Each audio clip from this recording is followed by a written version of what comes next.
은혜가 풍성하신 하나님, 은혜 가운데 주일 예배 기쁨 가운데 잘 보내게 하시고 또 오후 예배로 우리를 불러 모아 주시니 감사합니다. 하나님께서 우리를 예배자로 삼아 주시고 우리가 믿음과 온 마음을 다하여 찬양할 수 있는 것, 이 모든 것은 다 하나님의 전적인 은혜인 줄 믿사오니 우리는 이 은혜에 더욱 감사하고 주를 믿는 믿음으로 항상 말씀에 청종하는 자리 있게 하여 주옵소서. 이 시간 예배 가운데에 우리가 말씀 받을 때에 이 말씀 붙들고 우리가 다시 한번 두려움 없는 믿음, 하나님을 온전하게 순종하는 믿음의 자리로 나아가는 결단 있게 하여 주옵소서. 예배의 모든 시종을 주님께만 온전히 의탁드리오니 주님 홀로 영광 받아 주옵소서. 감사드리고 살아계신 예수님의 이름으로 기도하옵나이다. 아멘. 네, 이번 주부터 한 4주 정도, 이제 한 달 정도 이제 저와 여러분이 이제 시편의 말씀을 이제 통독을 합니다. 그 시편의 내용은 뭐 1절이 어떻다, 2절이 어떻다 뭐 그런 내용보다는 시편이 전체가 하나님 앞에 영광 올려 드리는 믿음으로 가득한 고백으로 우리가 이 본문들을 대하면 조금 더 수월하게 대할 수 있습니다.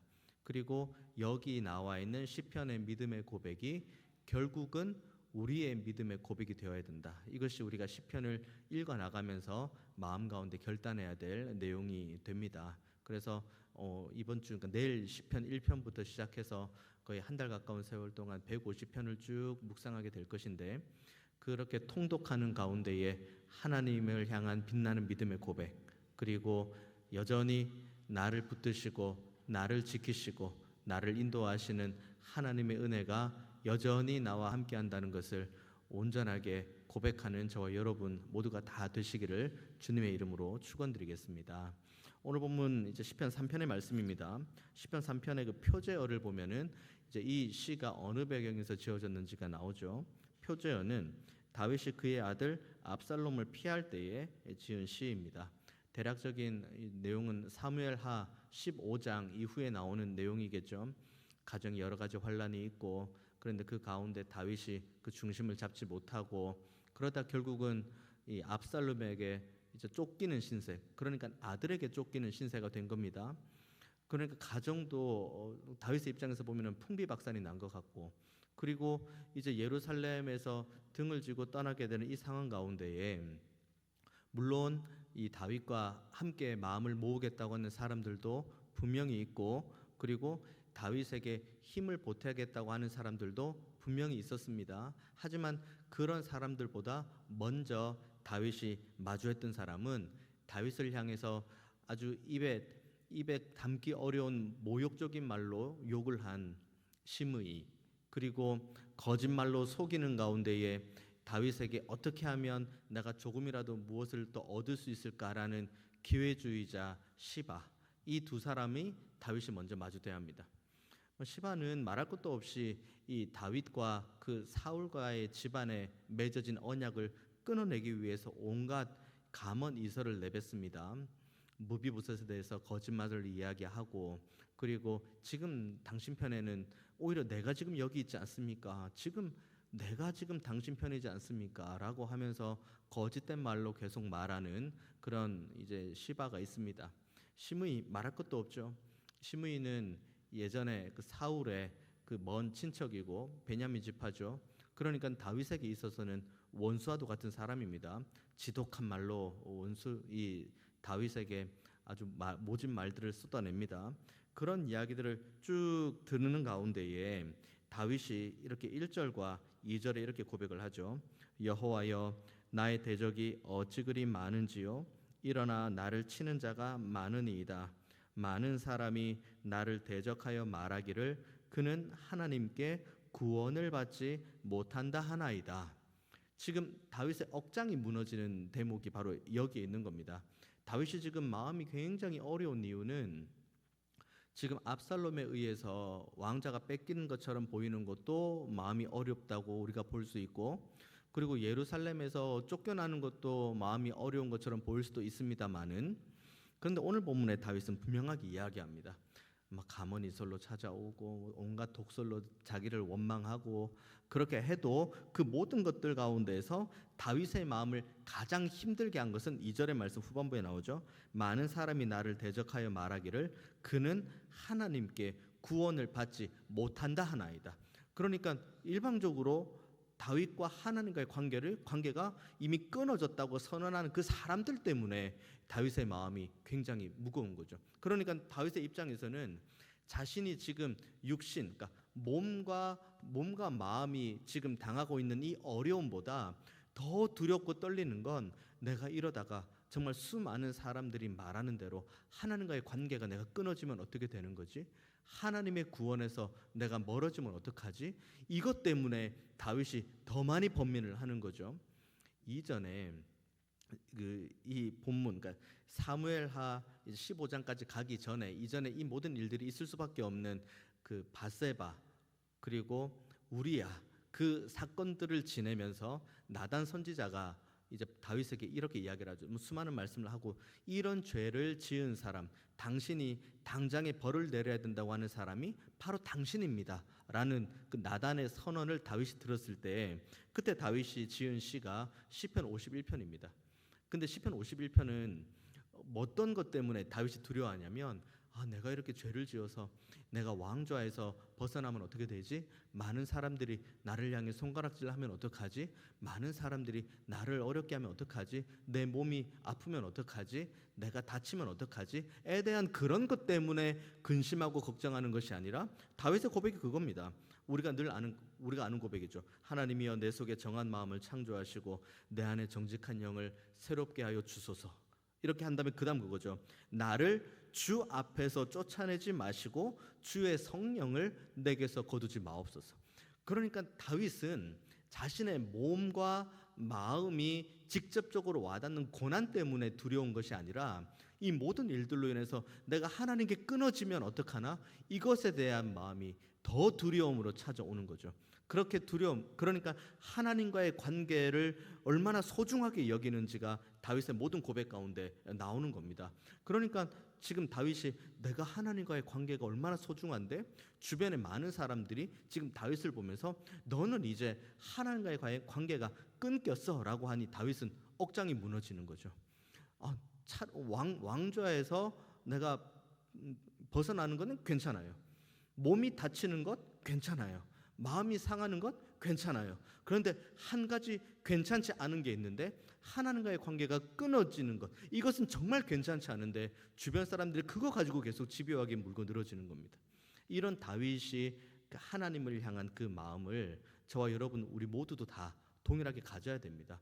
우리가 가져야 될 가장 큰 경계해야 될 것, 두려워해야 될 것은 하나님과의 관계에 있어서 하나님 편에서는 항상 우리에게 동일한 은혜를 주십니다.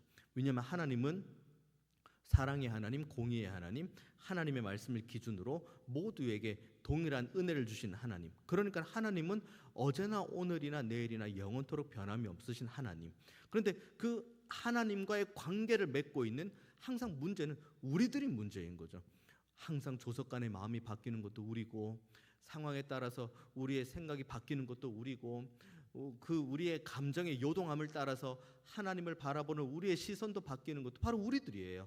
하나님도 바뀌고 우리도 바뀌는 거라면 이게 양측의 문제가 되겠습니다마는 하나님은 단 한 번도 변하지 않으시고 여전히 사랑과 은혜로 우리를 안아주기 원하시는 거죠. 그렇기 때문에 우리는 이 다윗이 1절과 2절의 고백을 통해서 그토록 두렵고 떨리는 것, 내가 하나님과의 관계에서 하나님과 인격적인 이 교제에서 내가 멀어지거나 떨어지지 않기 원한다는 이 마음이 항상 저와 여러분에게 있기를 원합니다. 하나님께서 우리를 밀어내는 것 아닙니다. 하나님은 언제나 우리를 안아주시죠.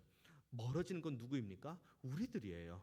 그러니까 우리가 경계해야 될 것도 하나님을 경계해야 될 것이 아니라 우리의 말과 행실과 우리의 죄된 우리의 마음을 경계해야 되는 겁니다. 그래서 우리의 마음과 생각이 하나님을 온전하게 향하고 주님, 어떠한 환경 가운데서도 제가 하나님 편에서는 떠나지 않기 원합니다. 제가 어떠한 상황과 환경 속에서도 하나님으로부터 멀어지는 것은 원하지 않습니다. 하나님으로부터 떨어지지 않기 원합니다. 이 하나님을 향한 믿음의 간절한 고백이 저와 여러분에게 있게 되기를 원합니다. 그러면 하나님께서 여전히 우리를 능력의 손으로 붙드시고 하나님께서 우리에게 베풀어 주신 그 언약 안에서 우리를 가장 좋은 길로, 신실한 길로 인도해 주실 줄로 저는 믿습니다. 이렇게 이 구원을 받지 못한다 하나이다라는 이 고백, 이 이야기를 들은 다음에 다윗이 이제 이렇게 3절과 4절을 이렇게 고백을 하죠. 여호와여, 주는 나의 방패시요 나의 영광이시요 나의 머리를 드는 자이시니이다. 내가 나의 목소리로 여호와께 부르짖으니 그가 그의 성산에서 응답하시는도다 하고 이야기합니다. 지금 다윗을 지킨다고 하는 게 3절의 말씀 보면은 방패라는 단어가 나옵니다. 이 방패가 우리가 그냥 한글로 쭉 보면 방패인가 보다.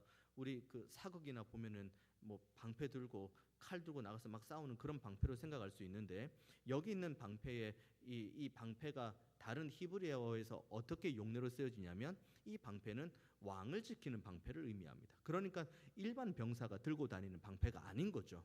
그러니까 이 고백을 하는 것, 여호와여 주는 나의 방패시다고 이야기를 하는 것은 지금 다윗의 입술에서 뭐라고 고백을 하는 거냐면 하나님께서 저에게 기름을 부으셔서 이스라엘 왕으로 삼으셨다는 것을 다시 한번 상기하고, 그리고 자신이 지금 왕궁에 있는 것이 아니라 압살롬에 의해서 지금 쫓겨나는 상황 가운데 있지만 그래도 본인의 신분은 여전히 지금 광야 가운데 언제 예루살렘으로 다시 돌아갈지 모르는 상황 가운데서도 여전히 하나님께서 나를 왕으로 인정해 주신다는 이 믿음의 고백이 여기 나오는 주는 나의 방패시오라는 내용입니다. 그러니까 지금 다윗은 눈에 보이는 환경과 지금 자신의 이 몸에 이 체감하는 이 상황들 때문에 자신의 정체성이나 그리고 자신의 마음이 흔들리지 않습니다. 다윗의 정체성은 분명합니다. 하나님께서 나를 왕으로 세우셨다. 하나님께서 나에게 기름을 부으셨다. 그러면 그 다음 무엇이 되는 겁니까? 하나님께서 나를 왕으로 세우셨고 하나님께서 나를 기름 부어서 세우셨으니 내가 이후에 왕으로서 걸어갈 모든 걸음도 하나님께서 방패와도 같이 지켜주실 거라는 믿음의 확신인 거죠. 이 믿음의 확신이 있을 때 다윗이 4절처럼 이렇게 고백하는 거죠. 내가 나의 목소리로 여호와께 부르짖으니 그의 성산에서 응답하신다고 이야기합니다. 누구 목소리요? 나의 목소리입니다. 우리는 나의 목소리로 기도하는 것, 그러니까 뭐 그런 거 있죠. 내가 힘들고 어려울 때, 내가 정말 어려워서 고통 가운데 있을 때 누군가를 만나면 나를 위해 기도해 주세요라고 말할 수 있죠. 이것이 틀렸다는 것을 말하는 것은 아닙니다. 하지만 오늘 본문, 사실 다윗이 지금 처한 상황은 너무 어려운 상황입니다. 그런데 다윗이 정말 하나님 앞에 믿음으로 고백하는 것은 내가 나의 입술로 하나님 앞에 기도하겠다는 겁니다.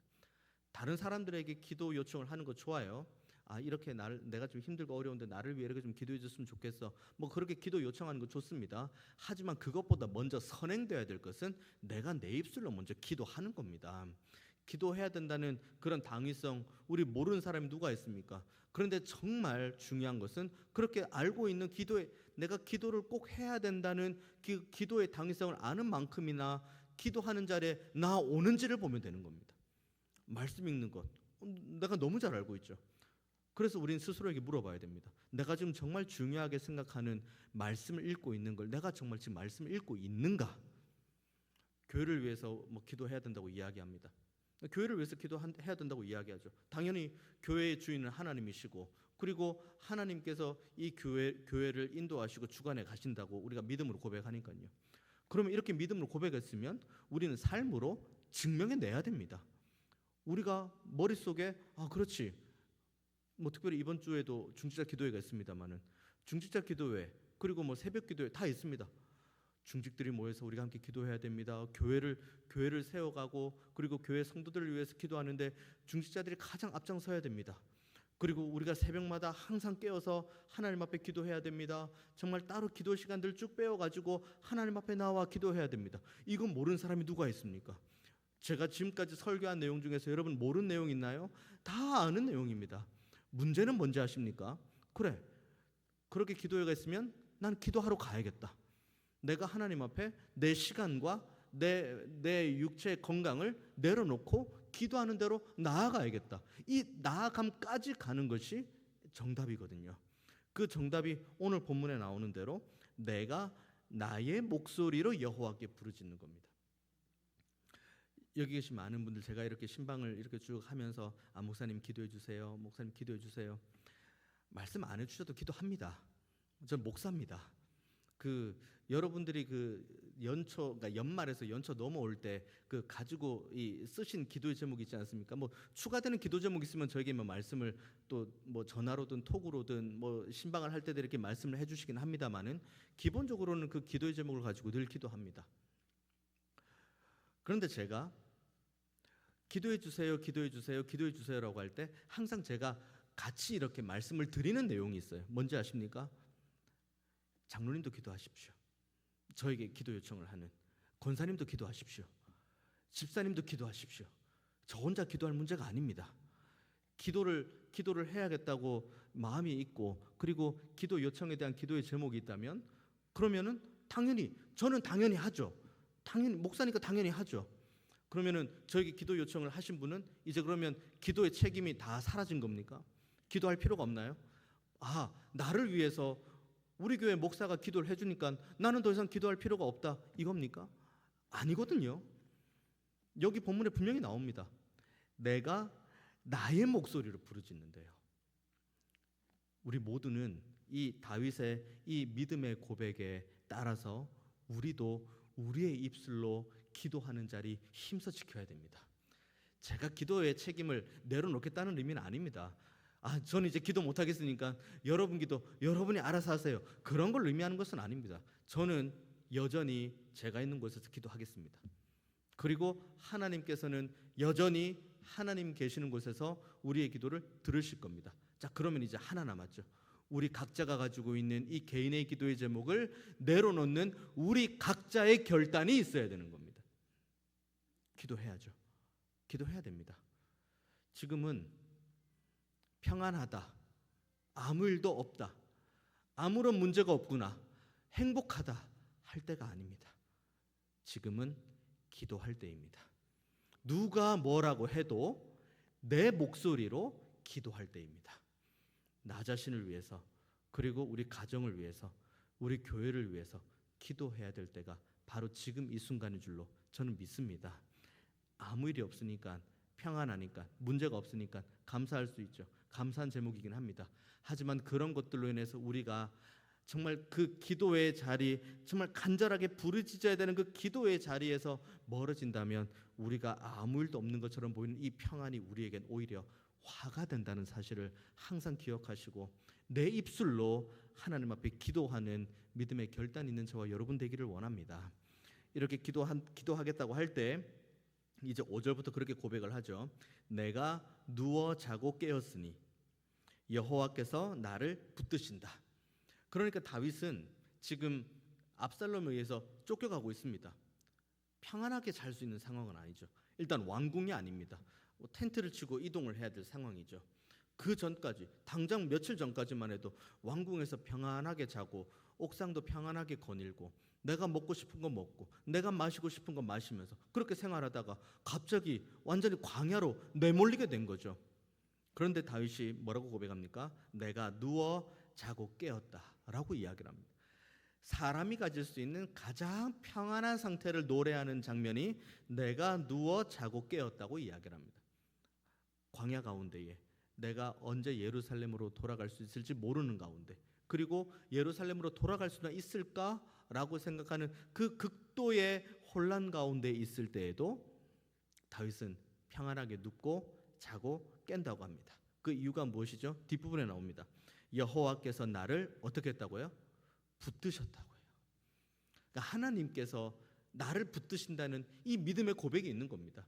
내가 나의 입술로 기도하고 내가 나의 입술로 하나님 앞에 나아가면 하나님께서 이런 믿음을, 이 겨자씨 같은 믿음을 우리에게 주시죠.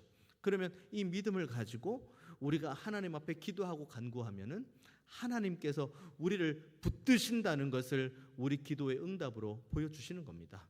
이것이 우리가 누릴 수 있는 가장 좋은 평안의 상태, 샬롬의 상태입니다. 또 외부적인 우리가 지금 주변에 처한 갑자기 어려운 일이 있다가 갑자기 회복이 됐어. 너무나도 힘든 일이 있다가 갑자기 모든 것들이 평안해졌어. 그런 것들이 우리의 마음을 평안하게 해줄 수 있을지는 모르겠습니다만은 그것은 그렇게 오래가지 않습니다. 여기 계신 믿음의 선배님들 다 경험하신 것 아닙니까? 주변에 있는 상황들 때문에 우리의 마음이 평안한 것은 결코 오래가지 않습니다. 그래서 다윗은 이 환란의 한복판, 이 광야의 가장 짙은 어둠 가운데서 자신의 평안을 하나님 앞에 고백하는 거죠. 내가 누워 자고 깹니다. 왜요? 하나님께서 나를 붙드신다. 이걸 우리가 경험해야 됩니다. 이것은 우리가 가만히 있어서 경험할 문제가 아닙니다. 우리의 입술을 열어서 하나님께 기도하는 자리를 신실하게 지키는 자, 이 겨자씨만한 믿음을 하나님으로부터 선물 받은 것에 대한 감사함으로 겸손하게 하나님과 행하는 자, 그리고 모든 것들을 하나님 앞에 온전히 맡기는 자, 그들이 경험할 수 있는 것이 우리가 어떠한 상황과 환경에 놓여 있어도 평안이라고 노래할 수가 있습니다. 그렇지 않으면 우리는 늘 우리에게 평안을 주는 요소를 찾아다닙니다. 왜냐하면 우리는 평안해야 되니까요. 우리는 평안해야 되고 마음이, 쉽게 이야기하면 마음이 불편함이 없어야 되는 거죠. 마음에 불편함이 없어야 되는데 그 마음의 불편함, 그러니까 마음에 참된 평안을 주시는 분은 하나님이신데 우리가 하나님을 찾지 않는다. 예를 들어서 하나님을 찾지 않는다. 그러면은 다른 곳을 찾게 돼 있죠. 다른 곳을 찾고 거기에서 평안을 누리죠. 하지만 우리는 그것을 평안이라고 하지 않고 쾌락이라고 이야기를 하죠. 거짓된 기쁨이요, 거짓된 평안입니다. 오직 우리의 마음에 참된 평안과 은혜를 주시는 분은 하나님밖에 없습니다. 우리를 붙드시는 분도 하나님밖에 없어야 됩니다. 그러니까 우리가 의지해야 될 분도 하나님밖에 없어야 됩니다. 다른 곳에 마음 빼앗기지 마십시오. 제가 장담합니다. 다른 곳에 평안이 있다고 말한다고 해도 거기로 가지 마십시오. 오직 평안은 하나님께만 있습니다. 그리고 우리의 이 기도의 제목에 이 응답이 안 될 때 찾아오는 낙심과 두려움이 있죠. 하지만 그것 때문에 하나님을 떠나는 일은 하지 마십시오. 하나님은 여전히 살아계시고 우리에게 가장 완전한 길, 가장 좋은 길로 인도하기 원하시는 분이라는 걸 항상 기억하는 저와 여러분 되기를 원합니다. 이렇게까지 자기 자신, 그러니까 다윗이 그 고통과 어려움 가운데에서 자신의 믿음을 토로한 다음에 그 다음에 이제 6절부터 쭉 이렇게 이야기를 하죠. 천만인이 나를 애워싸 진친다 하여도 나는 두려워하지 않겠다. 안 두려워하겠다는 겁니다. 이 두려움이라는 단어가 어디에 나오는지 아십니까? 여러 군데 나오죠. 그런데 이 본문을 대할 때 제 머릿속에 번뜩 들었던 생각은 요한일서 4장에 있는 말씀입니다. 사랑에는 두려움이 없다. 그 말씀 있죠. 그 사랑과 두려움을 이렇게 사도 요한이 연결한 다음에 이 사도 요한이 기록은 그겁니다. 하나님은 사랑이시다.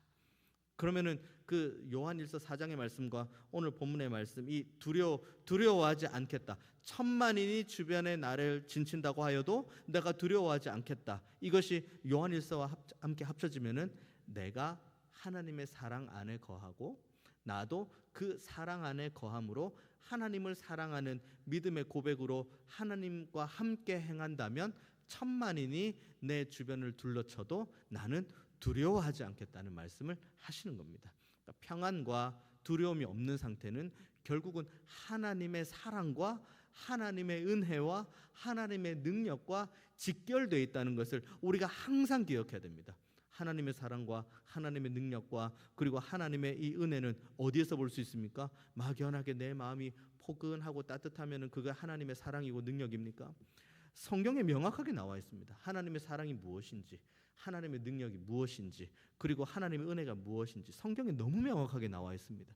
우리가 창세기를 펴서 요한계시록까지 끊임없이 읽고 묵상하고 통독하고 나누고 암송하고 그리고 함께 하나님 앞에 이 말씀 붙들고 나아가야 되는 이유가 바로 여기에 있습니다. 하나님의 은혜가 완전하게 기록된 것이 성경이고 하나님의 사랑과 능력이 완전하게 기록된 곳이 성경이기 때문입니다. 그러니까 우리가 하나님의 말씀을 붙들고 그 은혜의 보좌 앞으로 나아가서 내 입술로 하나님 앞에 간구한다. 그러면은 당연히 우리의 삶 속에서 사라지는 것은 두려움이 사라지게 될 것이고, 그러면 우리의 마음 가운데에는 하나님 허락하시는 평안이 가득 넘치게 되는 겁니다. 그래서 다윗이 이제 7절 8절 마지막 이렇게 이야기하죠. 여호와여 일어나소서, 나의 하나님이여 나를 구원하소서. 주께서 나의 모든 원수의 뺨을 치시며 악인의 일을 꺾으셨나이다. 구원은 여호와께 있사오니 주의 복을 주의 백성에게 내리소서. 뺨을 치고 이를 꺾는다고 이야기합니다. 이거는 뭐 굳이 제가 이 비유가 무슨 의미인지 말씀을 안 드려도 머릿속에 그냥 감이 오죠. 그 입장 바꿔 생각해 보면 됩니다. 뺨 맞으면 기분 나쁘죠. 그리고 이가 꺾이면 아무것도 할 수가 없죠. 뭐 먹을 수가 없고 뭔가 삼킬 수가 없으니까요.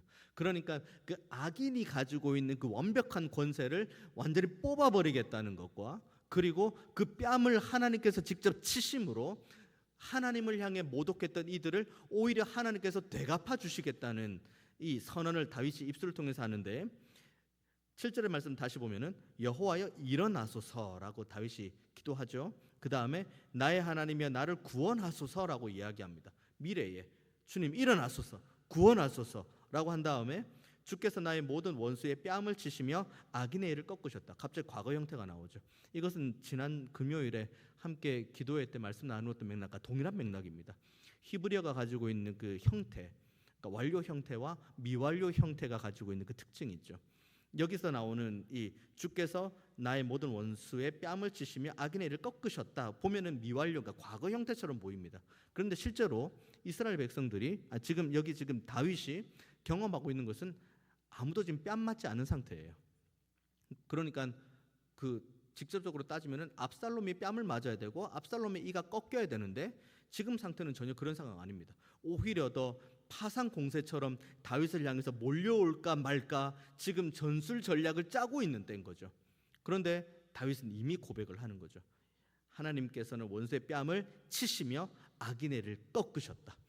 여기서 너무 세력이 큰데요. 근데 이미 다윗은 지금 입술로 고백으로 하나님께서 이미 뺨을 치셨고 이를 꺾으셨다고 이야기합니다. 이것은 과거 형태, 그러니까 미완료라는 히브리어 형태이긴 합니다만은 과거 형태를 말하는 것이 아니라 내가 하나님 앞에 올려드리는 기도를 하나님께서 반드시 응답해 주실 거라는 믿음의 확신이 담겨있는 기도가 바로 이겁니다. 그러니까 우리가 하나님 앞에 막 기도를 하죠. 우리가 가지고 있는 모든 기도의 제목을 내 입술로 하나님 앞에 막 쏟아냅니다. 기도하고 간구합니다. 그 다음에 우리의 마음속에 남아있어야 될 확신 하나는 분명한 겁니다. 하나님께서 응답해 주실 거다. 하나님께서 하나님의 때의 방법으로 반드시 응답해 주실 거다. 이 확신이 없으면 기도할 필요 없죠. 이 확신이 없으면 기도할 필요가 없습니다. 왜 기도를 왜 합니까? 내가 이 기도하는데 아유 하나님께서 들어주시려나? 아유 들어주시면 감사하고 아니면 말고. 그럴 거면 기도를 할 필요가 없죠. 우리가 정말 간절히 기도하는 것, 내 입술을 열어서 간절히 기도하는 것은 이거는 하나님의 그 은혜가 아니고서는 하나님의 능력이 아니고서는 절대로 안 되니까 하나님 응답해 주세요. 하나님 은혜를 주세요라는 이 믿음의 확신이 있을 때 기도하는 거고, 그렇게 믿음의 확신을 가지고 기도할 때 그 고백이 다윗과 같은 고백을 할 수 있는 거죠. 여전히 원수는 뺨 안 맞고 있습니다. 여전히 원수는 이 안 뽑히고 있습니다. 하지만 다윗의 시선에는 그 악인들은 이미 뺨을 맞은 상태예요. 그리고 그 악인들은 이미 이가 뽑힌 상태입니다. 누가 하십니까? 하나님이 하시는 거예요. 우리의 범사를 가장 좋은 길로 인도하시는 분은 하나님이십니다. 하나님이 하십니다. 우리는 이걸 믿어야 돼요. 계속해서 막 우리의 생각을, 우리의 지혜를, 우리의 경험을 막 쥐어 짜내려고 합니다. 그리고 이걸 가지고 내가 이렇게 한번 해볼까? 저렇게 한번 해볼까? 계속해서 머리를 굴리는 거죠. 아무런 의미가 없습니다. 하나님이 하십니다. 그리고 하나님이 하시면 되게 돼 있습니다. 그러니까 우리는 하나님이 하신다는 믿음을 가지고 기도하는 자리에 있어야죠. 하나님이 하신다. 하나님께서 반드시 하실 거라는 믿음이 있다. 그 믿음이 있는 만큼 우리는 기도하는 자리로 나아옵니다. 한번 그럼 바꿔 생각해 볼까요? 우리가 기도하는 자리에 안 나오죠? 우리가 기도하지 않죠? 우리가 하나님 앞에 간구하지 않죠? 그러면 그만큼 우리는 우리의 생각과 지혜를 의지하는 겁니다. 가운데는 없습니다. 가운데 없습니다. 하나님을 의지하느냐, 나를 의지하느냐입니다. 하나님을 의지하느냐, 우상을 의지하느냐, 둘 중 하나입니다. 그 의자, 그 사형리에 나오는 그 의자, 거기에 하나님이 계시냐, 내가 있냐, 둘 중 하나입니다. 그리고 그것은 우리의 경건 생활을 통해서 여과 없이 반드시 드러나게 되어 있습니다.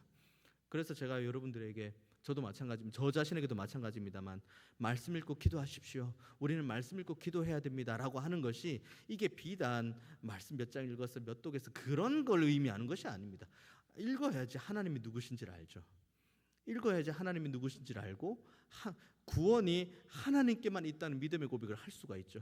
그래야지 이 구원이 하나님께 있는 살아계신 하나님을 향해 기도로 나아갈 수가 있는 거죠. 그때 우리는 비로소 하나님의 그 살아계심을 경험하게 될 겁니다. 우리 모두는 다 이것을 소망합니다.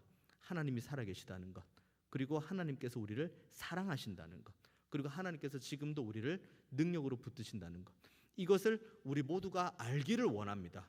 그리고 이것을 우리가 모두 경험하기 원합니다. 알기 원하는 만큼, 경험하기 원하는 만큼 우리는 하나님을 찾는 자리로 나아가야 됩니다. 거기에서 우리는 우리의 입술을 열어 하나님 앞에 기도하고 간구하고 찬양하고 영광 올려 드려야 됩니다. 그래서 8절의 마지막으로 이렇게 마무리를 하죠. 구원은 여호와께 있사오니 주의 복을 주의 백성에게 내리소서. 여러분, 이 복 받고 싶지 않습니까? 하나님께서 주시겠다고 약속하신 이 복 받고 싶지 않으십니까? 이 복을 지금 선포하는 다윗의 삶이 어떤지는 제가 더 이상 설명하지 않겠습니다. 여전히 어렵죠. 하지만 어려운 그 가운데에서 다윗의 입술의 선포는 복. 우리는 이 복을 사모해야 됩니다. 그리고 이 복을 주시는 하나님을 향해 나아가야 됩니다. 그리고 그곳에서 복을 주시는 하나님을 만나야 됩니다. 그리고 복 주시는 하나님의 응답으로 주시는 그 복을 날마다 우리가 누려 나가야 됩니다. 그러면 그 다음부터 우리는 계속 하나님을 찾지 말라고 해도 하나님을 찾게 되어 있습니다. 기도하지 말라고 바짓가랑이를 붙잡고 늘어나도 기도하는 자리로 나아갑니다. 왜냐하면 거기가 복 받는 자리거든요. 거기가 은혜 받는 자리고, 거기가 하나님 만나는 자리고, 거기가 하나님의 놀라운 능력을 경험하는 자리거든요. 목사가 아무리 마이크 붙잡고 여러분 이제 기도하지 마십시오. 기도하지 마십시오.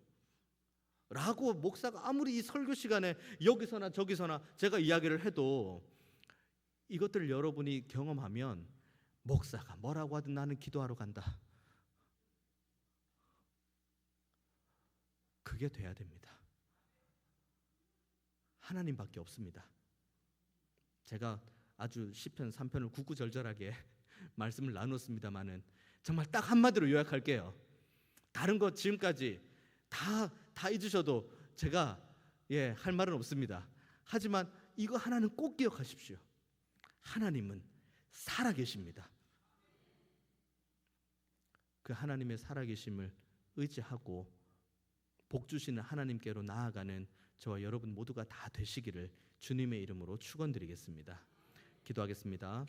은혜가 풍성하신 하나님, 오늘도 우리에게 이 말씀을 더하시고 이 말씀 붙들고 우리가 하나님 은혜의 자리로 나아갈 수 있도록 우리의 마음에 뜨거운 결단을 주시니 감사합니다. 복 주시는 분은 하나님, 은혜 주시는 분은 하나님, 능력으로 붙드시는 분도 하나님밖에 없는 줄 믿고 그 하나님은 지금도 여전히 살아계시는 우리의 아버지이신 줄로 믿습니다. 그 하나님께 더욱더 기도하는 자리, 간구하는 자리, 하나님 앞에 영광 올려드리는 자리로 나아가게 하여 주옵소서. 그때 우리의 모든 마음을 하나님 앞에 다 토로해낼 때에 우리의 기도를 듣고 응답하시는 하나님의 전능하신 오른팔, 지금도 살아계셔서 역사하시는 하나님의 은혜와 능력을 충만하게 경험하는 우리 중앙의 모든 가족들 다 되게 하여 주옵소서. 감사드리고 살아계신 예수님의 이름으로 기도하옵나이다. 아멘.